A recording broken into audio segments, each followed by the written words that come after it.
Olá, eu sou a Andressa Fabres e vou contar uma história para você.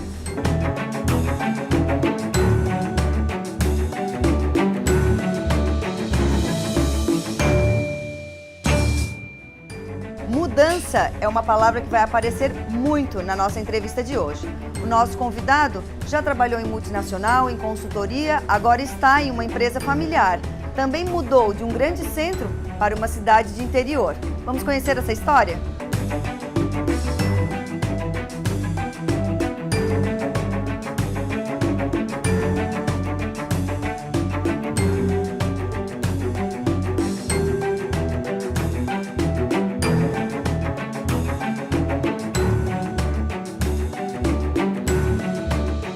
Olá, seja bem-vindo! Hoje o nosso convidado é Otávio Fossa, executivo de finanças, hoje atuando numa grande rede de varejo aqui de Santa Catarina. Seja bem-vindo, Otávio. Obrigado por vir aqui contar a sua história pra gente. Obrigado pela oportunidade. Otávio, hoje estás numa grande rede de varejo de Santa Catarina, mas a sua história profissional na área financeira não começou no varejo. Não, a minha história é bastante interessante.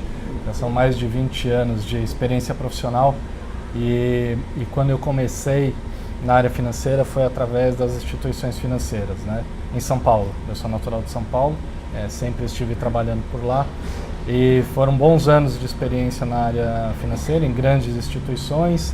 Depois eu tive uma passagem inicial pelo varejo, no comércio de brinquedos, né? Depois uma experiência que me agregou muito, que foi a consultoria financeira numa grande empresa americana, onde me abriu um leque de projetos e oportunidades em diferentes indústrias e quase por todos os lados do Brasil, né? Então, inclusive internacionalmente também, nos cursos de capacitação e etc. Depois disso eu fui para a indústria alimentar, num grande grupo mexicano, até chegar aqui em Santa Catarina, através de um headhunter, e essa história aqui em Santa Catarina, especificamente em Criciúma, já tem está completando 5 anos, na verdade, agora nos próximos meses. Então, começou na área financeira bancária, foi para a consultoria, foi para o varejo, para a indústria, voltou para o varejo. És uma pessoa, um profissional que não tem medo de mudança, que gosta de transitar em vários mercados. Acho que eu gosto bastante de desafios, né? Isso te tira bastante da zona de conforto, né? Entender a dinâmica de um novo negócio, lidar com uma nova equipe, entender qual é o posicionamento estratégico daquela empresa, qual é o principal ponto que ela precisa desenvolver. Obviamente isso agrega muito no dia a dia do profissional, né? E quão hábil e aberto você está para conseguir direcionar, né, esses objetivos em ações rápidas e ações certeiras e que auxilia as empresas dentro da tomada de decisão para que ela consiga crescer, desenvolver e obter melhor performance em todos os sentidos. Atuar na área financeira é uma área delicada dentro dos negócios, né? É uma área que todos têm muito cuidado, talvez até que a que se tenha mais cuidado, né? Nessa adaptação, nessas mudanças, qual é o maior desafio para um executivo que chega num novo negócio, numa nova empresa, comandando a área financeira? Primeiramente você precisa entender todo o contexto da organização e como ela está inserida, né? Existem várias práticas financeiras e metodologias que você deve estar sempre antenado e sempre implementando. Então, o primeiro ponto é sempre estar se reciclando a respeito de questões técnicas, né? Obviamente, está sempre focado no desenvolvimento da equipe, né? Um líder financeiro precisa desenvolver muito a equipe, né? Fazer com que essa equipe esteja sempre rodando em alta performance e ter um senso crítico bastante grande, né? Então, acho que esses são pontos aí cruciais para o dia a dia do negócio. Obviamente, em termos econômicos, etc., é um grande desafio, dado o momento que o nosso país vive, né, de retomada. O país inteiro, de forma geral, vem aí caminhando e retomando um processo de crise, reaquecimento econômico, e obviamente isso traz um grau de complexidade ainda muito maior para o dia a dia do gestor financeiro dentro da companhia. Obviamente a gente tem que pensar na parte dos nossos parceiros financeiros, né, das instituições, e pensar que você deve estabelecer uma política de ganha-ganha para todos os lados, né? Tentar encontrar o melhor para todos que estão inseridos dentro daquela cadeia de valor, daquela cadeia operacional que transita no dia a dia da organização. Hoje atuas como executivo, como o principal comandante da área financeira, da área de finanças de uma rede de varejo, mas nem sempre estivesses no topo dessa hierarquia, né? Como é que foi? Em que momento que o Otávio Fossa começou a comandar uma equipe na área de finanças? Essa exposição à liderança, ela começou no varejo de brinquedos, né? Por coincidência também era uma empresa familiar, né? E foi bastante interessante porque já deu para trazer um pouco a experiência que já tinha agregado dentro da instituição financeira e já colocar isso dentro de um contexto de uma empresa familiar, com um grupo que estava se desenvolvendo, etc. E dali por diante foi a cada experiência, a cada dia, a cada projeto, você vai tendo novas exposições, novas situações que vai te dando ali insights do que é legal fazer e do que não é legal fazer, né? A consultoria usa muito um termo que assim, quais são as lições aprendidas, né? Obviamente todo mundo quer levantar, quer ter um dia azul, de céu azul, muito bonito, etc. Mas essa não é a grande realidade, né? Tem dias que você tem chuvas, tempestades, etc. E você tem que saber tirar o melhor daquela situação, né? Então, obviamente, a liderança não é algo que está pronto, né? É algo que você desenvolve e vai aperfeiçoando a cada dia. Eu não digo que a minha história está completa, que a minha história como gestor está pronta, já cheguei aonde eu gostaria de chegar, acho que ainda tem um caminho longo ainda de desenvolvimento e para as novas experiências e novas situações que eu vou me deparar aí para os próximos anos. Mas, sem dúvida nenhuma, o papel de liderança tem que ser um cara que esteja junto com a equipe, né? Que entenda quais são os anseios, tem que desenvolver essa equipe, tem que colocar novos desafios no dia a dia e obviamente, fazer com que você não fique acostumado ou fique numa zona confortável, porque você cresce e se desenvolve a partir do momento que você sai um pouco daquela área de conforto, né? É ali que você vai pesquisar, é ali que você vai buscar novas estratégias, é dali que você vai ver como que você pode fazer melhor e diferente alguma coisa. Um dos meus primeiros gestores, uma vez numa conversa, ele me deu um toque que acho que eu levo isso para a minha vida e compartilho isso bastante. Que ele disse assim, olha, Otávio, existe uma grande diferença entre você ter experiência, uma coisa você lidar com coisas novas e outra coisa você está repetindo sempre aquela mesma coisa. Então você pode trabalhar numa empresa durante 10 anos e você pode ter experiências diferentes ao longo desses 10 anos ou você pode ter atividades repetitivas ao longo desses 10 anos.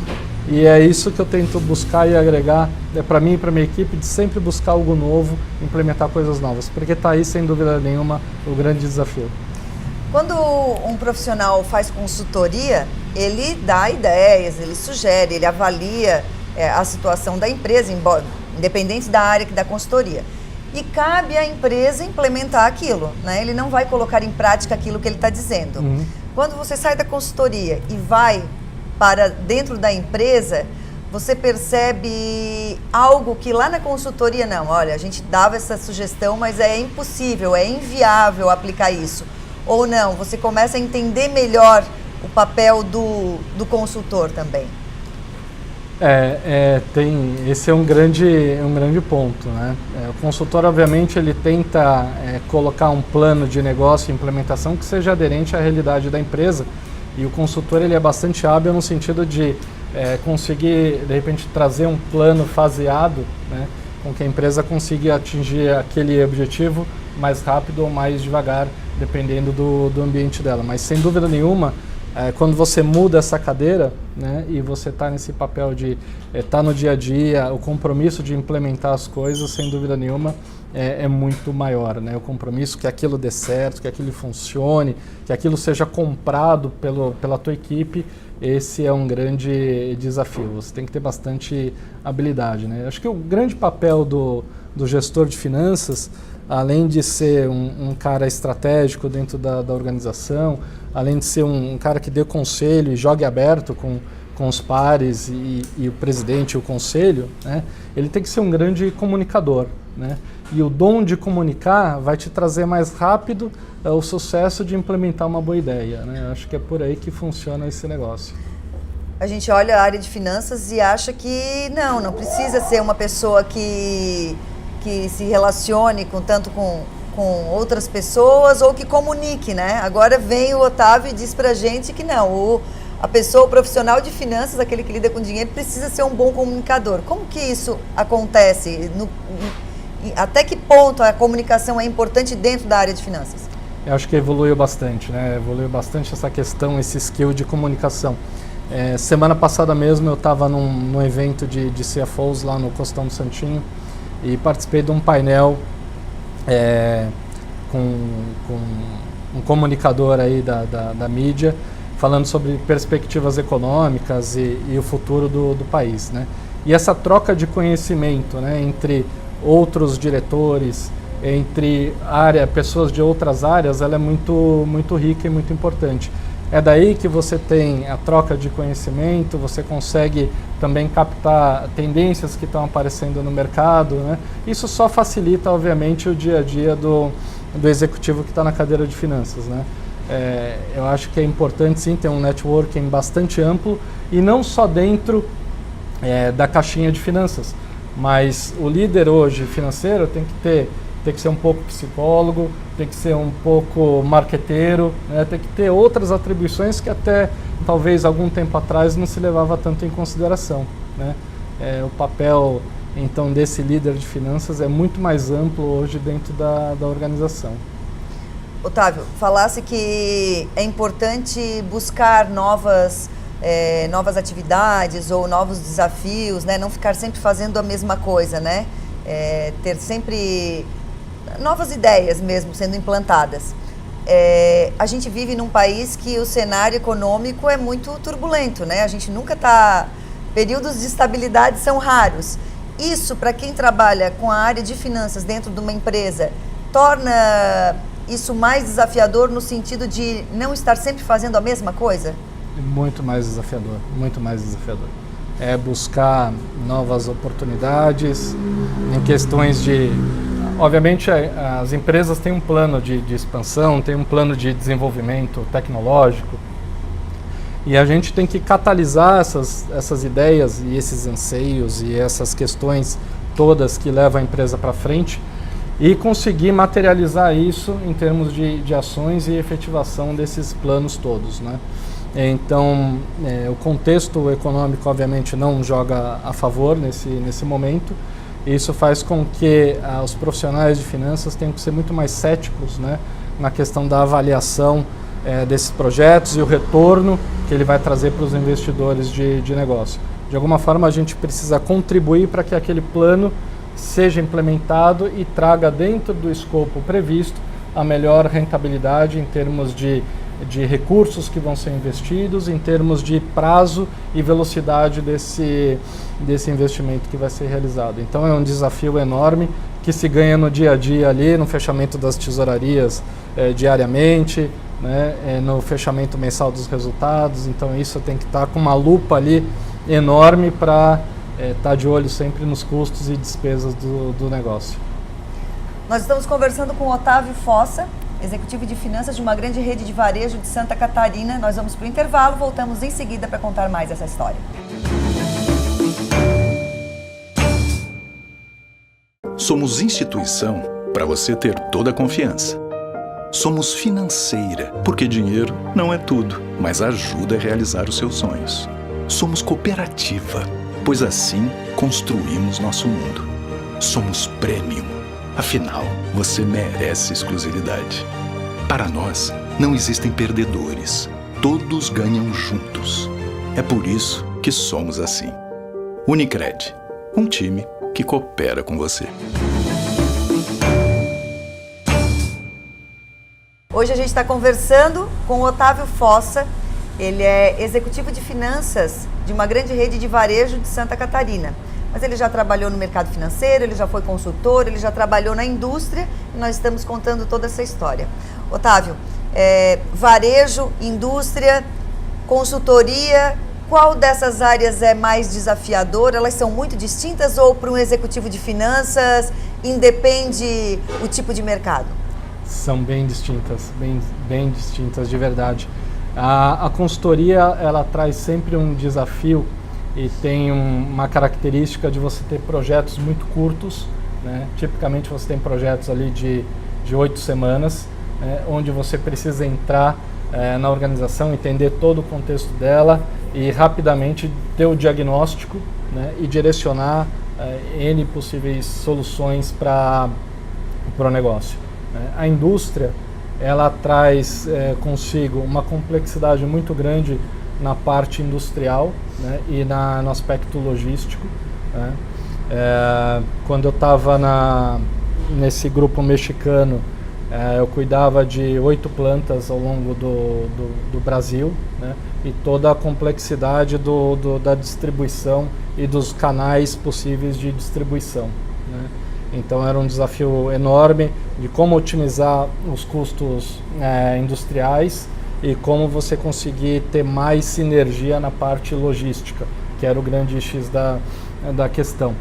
E obviamente o varejo ele traz um outro leque de complexidade, que primeiro, é um segmento que existe uma grande gama de players instalados, né? No Brasil de forma geral, são grandes players, e também essa dinâmica que você tem em relação de o que você pode ofertar para o público que está indo na sua loja, que está te visitando no dia a dia. Então você tem uma gama de serviços, né, e de oferta de produtos que pode ser muito, muito interessante para você trabalhar. Sabendo fazer bem, é um mar de possibilidades que você pode explorar no dia a dia. E o varejo, de forma geral, ele vem nessa linha de oferecer muito mais coisas de produtos para os clientes, né? Nesse conceito de disponibilizar num único lugar uma gama de serviços que não é só especificamente você ir e fazer a compra do seu mercado, dos teus produtos de alimentação, muito, muito diferente disso. Ele oferece várias outras coisas. Na verdade, você pode ir e levar o seu cachorro para o pet shop, você pode ir no cabeleireiro, você pode deixar a roupa para lavar, né? E também ir lá e fazer as tuas compras de mês, né? Tuas compras aí do dia a dia. Então isso traz uma possibilidade de novos negócios muito grande, né? Esse tráfego que tem de clientes nas lojas. E nós estamos no momento agora no varejo também que entra mais uma peculiaridade que é o digital, né? Isso impacta o trabalho do executivo de finanças? Impacta, você tem aí uma grande demanda de investimentos, né? Porque obviamente é uma quebra de paradigma que você tem que trabalhar e saber ofertar e saber estar presente hoje, né, nas redes sociais. Então você precisa estar muito mais próximo do cliente, se comunicando com ele e vários grupos de clientes, né, que você tem para se comunicar, né?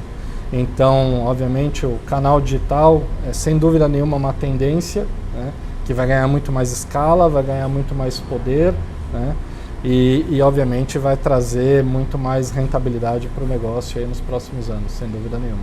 Além dessa diversidade de setores, né, de segmentos, na sua vida profissional também tem a diversidade de tipo de organização, né? Desde uma grande consultoria internacional, a um grupo também internacional, até uma empresa familiar. Isso faz diferença no trabalho do executivo de finanças? Como se adaptar a esses diferentes modelos de organização? São obviamente cenários distintos, ambientes distintos de pressão, temperatura e etc., né? O que a gente vê ao longo do tempo é que as empresas familiares vêm ganhando um grau de profissionalização bastante grande, né? As empresas hoje estão num grau de governança bastante grande, né? Então isso é um lado muito bom, né, para o profissional que entra e vai seguir dentro da cadeira de finanças, né? Obviamente existem espaços, né, e lacunas para a gente trabalhar nos dois aspectos, na empresa familiar ou numa grande empresa, numa sociedade anônima, por exemplo, né, numa grande multinacional. Você tem temas de governança que você precisa estar sempre oxigenando dentro das estruturas, né? Então, esse é um ponto que a gente trabalha, discute bastante no dia a dia e sem dúvida nenhuma é pauta aí dos comitês todos que a gente participa. Quando mudou para essa empresa onde você está atuando hoje, também mudou de estado, mudou, né, de cidade, obviamente, e veio de um grande centro, de um grande mercado para uma cidade de interior, né, que é Criciúma, interior de Santa Catarina. Como que foi essa mudança? Foi um desafio sair de um grande centro, vir para o interior, toda a adaptação de família, inclusive dessa empresa num lugar mais distante de grande centro? Eu digo que o grande desafio é sempre para a família, né? O executivo, se ele está sentado em São Paulo com um laptop e um ponto de internet, ele está plugado com o mundo, né? Agora, o grande desafio, sem dúvida nenhuma, é para a família que acompanha esse executivo, né? A nossa história foi bastante desafiadora nesse movimento que a gente fez, né? Embora eu tenha tido experiência em diversos estados dentro do Brasil trabalhando, mas sempre de forma pontual. Trabalhei 2 anos num projeto no Rio de Janeiro, no BNDES, só que a família ficava em São Paulo e eu voava toda semana, até um período voava quase todos os dias, indo e voltando para São Paulo na ponte aérea, né? Foi naquele momento uma opção que eu tive com a minha família e com a minha esposa. Quando surgiu o convite de vir para cá, para Criciúma, foi uma quebra de paradigma muito grande, né? A gente teve que discutir bastante em casa, etc. Isso já completa agora 5 anos. Olhando para trás fica fácil, né? E a gente tem certeza que foi uma decisão muito assertiva, né? Isso, palavras da minha esposa, então eu fico mais tranquilo de dizer isso. Mas claro que teve todo um período de adaptação, de fazer novos protocolos, de você estar mais aberto para conhecer novas pessoas, fazer novos ciclos de amizade, isso que é legal, né? Hoje, graças a Deus, eu posso dizer que a gente fez novos amigos, grandes novos amigos aqui em Criciúma, conhecemos aí bastante gente. E muito pelo contrário, né? Num movimento que a gente poderia pensar que era assim, vou sair de São Paulo, vim para Criciúma, vou perder amigos. Na verdade foi o contrário, a gente continuou tendo esses amigos aqui e criou vários outros, né? Então esse que é o legal dessa história, né? De você conseguir entrar num novo ambiente, né? Entender como funciona tudo aquilo, né? E aí se adaptar e fazer novas amizades em relação a isso, né? O que é o melhor e o pior de estar numa cidade pequena? Eu acho média, né? Nós não somos tão pequenos, mas enfim, média. Eu acho que a qualidade de vida, isso aumentou exponencialmente, né? A gente vive um clima muito mais tranquilo em termos de tranquilidade, né? Em termos de violência, embora o pessoal daqui de Criciúma fala que hoje em dia já não é tão seguro como que era tempos atrás, mas quando compara com São Paulo, para nós ainda está bastante tranquilo, né? Esse ambiente, a gente sente muito mais segurança. Você tem aqui, eu acho que um cadenciamento de vida muito mais fácil e você consegue ter vida depois do teu horário de trabalho, né? Então te permite ter mais horas com a família, te permite frequentar uma academia, te permite fazer um jantar com os amigos, né? Coisa que em São Paulo praticamente durante a semana você vive em função de acordar, trabalhar e trânsito, né? Então aqui você consegue fazer várias coisas aí durante o dia por conta disso, né? É muito mais fácil se deslocar e etc. 2 horas de trânsito lá se transformaram em 2 horas de atividades aqui. Imagina. Para mim era muito mais fácil ir e voltar do Rio de Janeiro, ir de São Paulo para o Rio de Janeiro todos os dias, do que sair de onde eu morava na zona sul de São Paulo, no bairro do Morumbi, e até, por exemplo, num cliente na zona leste. Era mais rápido fazer esse trajeto São Paulo-Rio via ponte aérea do que sair de carro e ir até a zona leste. Então era muito mais fácil isso. Então isso não tem preço, né? Nesse processo de adaptação, né, num novo lugar, né, o fato de a gente estar inserido numa cidade média, de média para pequena, também impacta na cultura organizacional das empresas, né? Sentiu diferença nisso também, assim, aspectos mais interioranos que impactam dentro das atividades da empresa? É uma ótima pergunta, porque eu tive que, obviamente, me adaptar em relação a isso, né? Imagina um executivo chegando de São Paulo e já colocando lá uma agenda de reuniões que às vezes estendia a hora de almoço, estendia o horário típico de trabalho depois das 6 horas, etc., que em São Paulo isso é muito normal. Eu acho que até, obviamente com o passar do tempo, né, eu acho que é uma improdutividade muito grande, né? Então eu tive que ajustar meu protocolo, né, em relação à dinâmica de trabalho do pessoal. Eu acho que não deixa nada a desejar do que a gente tem num lugar ou no outro, né? Mas, obviamente, teve esse desafio, né? E eu me adaptei de um lado, a equipe também entendeu de outro, e a gente chegou no meio termo que hoje é muito benéfico, muito tranquilo. Hoje, nossas reuniões de trabalho com a equipe, elas são muito proveitosas, tem um clima bastante descontraído, então a gente criou um clima de amizade muito grande ao longo desse tempo, mas eu tive que me adaptar sim a algumas coisas. Dessa dinâmica, né, dessa nova dinâmica, se o Otávio voltasse para São Paulo ou para qualquer outro ambiente mais metrópole, né, o que levaria, né, o que adaptaria lá a rotina daqui? Eu acho que tentar ter um horário muito mais previsível de trabalho, né? Não quer dizer que o pessoal que trabalha em São Paulo seja mais produtivo do que o pessoal que está aqui, ou vice-versa, por trabalhar muito mais horas, né? Eu acho mais essa questão de ser mais descontraído, de ter conversas mais amigáveis, né? De ter mais uma proximidade com outros assuntos fora do ambiente de trabalho, né? E acho que sentiria bastante saudade do pessoal e do ambiente que é aqui de Criciúma, sem dúvida nenhuma. É um lugar muito aconchegante. Que bom. Otávio, muito obrigada por ter participado do programa de hoje. Foi muito bom te conhecer e fazer essa entrevista. Muito obrigada. Eu agradeço pela oportunidade. Obrigado. E obrigada a você também que nos acompanhou em mais um Andressa Fabris Conta. Na próxima semana tem uma nova história para você.